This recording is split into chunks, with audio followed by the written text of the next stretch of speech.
With self-directed learning, how do we begin to assess that learning has taken place? Well, according to our text, the best way to begin assessing is to begin with reasonable goals. That makes perfect sense to me. I don't. What do you think? Um, some things that I really found interesting in the book is they give some information from Costa and Kalik. And if you look on page 75 at table 4.2, you'll see how these two writers broke up self directed learning into three categories. You have self managing, self monitoring, and self modifying. Additionally, they list through on page 75 and page 76 some assessment strategies. Some that I don't know about you, but I use some of these in my everyday life. Things like reflective questions, checklists, progress reports. And if you are working on online teaching and instructional design, you have to work on a portfolio. So those are ways that we can assess that self-directed learning.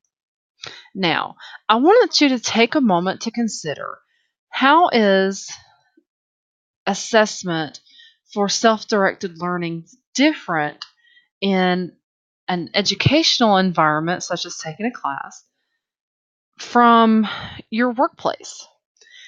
When you need to improve skills or you need to learn something new for work, how do you assess your learning?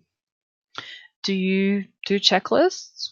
Um, do you have to perhaps, like in my case, as a high school equivalency examiner, I actually have to review material constantly to make sure that we're following policies and procedures correctly. So one way that I assess my learning is to take notes and then compare the changes that we have to make with the to go back and look at the policy and procedure manuals to make sure that we have implemented the correct changes.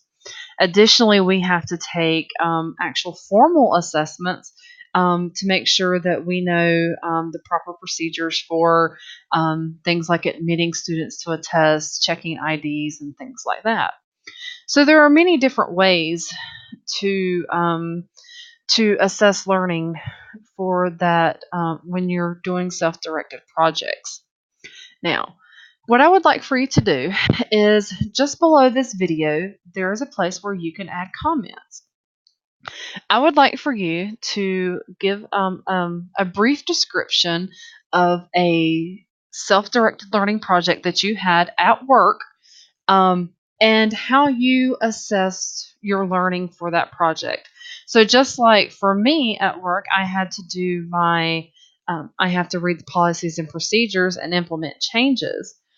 And then I had to assess that by comparing back to those policies and procedure manuals.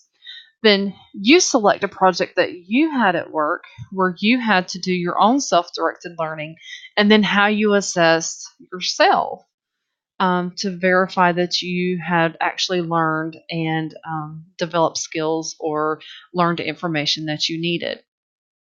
So check that out there in the comments box just down below the video.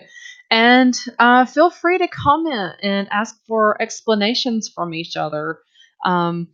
This discussion thread does allow for replies, so you're certainly welcome to ask for clarification from someone, or to simply, tell them that that sounded interesting.